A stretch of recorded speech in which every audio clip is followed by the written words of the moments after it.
செய்தி. வணக்கம். டிவி செய்திகளுக்காக ஊர் செய்திகள் வாசிப்பது திருத்தி.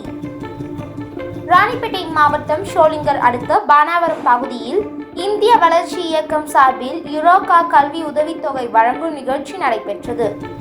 இந்த நிகழ்ச்சிக்கு பானாவரம் ஊராட்சி மன்ற தலைவர் அர்ஜுனன் தலைமை தாங்கினார். இந்திய வளர்ச்சி இயக்கம் மாவட்ட ஒருங்கிணைப்பாளர் நரசிம்மன், மாவட்ட திட்ட ஒருங்கிணைப்பாளர் வரலட்சுமி ஆகியோர் முன்னிலை வகித்தனர். சிறப்பு அழைப்பாளராக பானாவரம் உதவி ஆய்வாளர் முனீர் பாட்ஷா கலந்து கொண்டு ஏழை எளிய 3 கல்லூரி மாணவிகளுக்கு 1,20,000 ரூபாய் கல்வி உதவித்தொகைக்கான காசோலை வழங்கினார். அப்போது பேசிய அவர், பெற்றோர்களின் கஷ்டங்கள் அறிந்து மாணவர்கள் நன்கு பயின்று அதிக மதிப்பெண்கள் எடுத்து தேர்ச்சி பெற்று பெற்றோர்களை மகிழ்ச்சியடைய செய்ய வேண்டும் என்றார். இந்த நிகழ்ச்சியில் இந்திய வளர்ச்சி இயக்க நிர்வாகிகள், மாணவிகள், பெற்றோர்கள் உடனிருந்தனர்.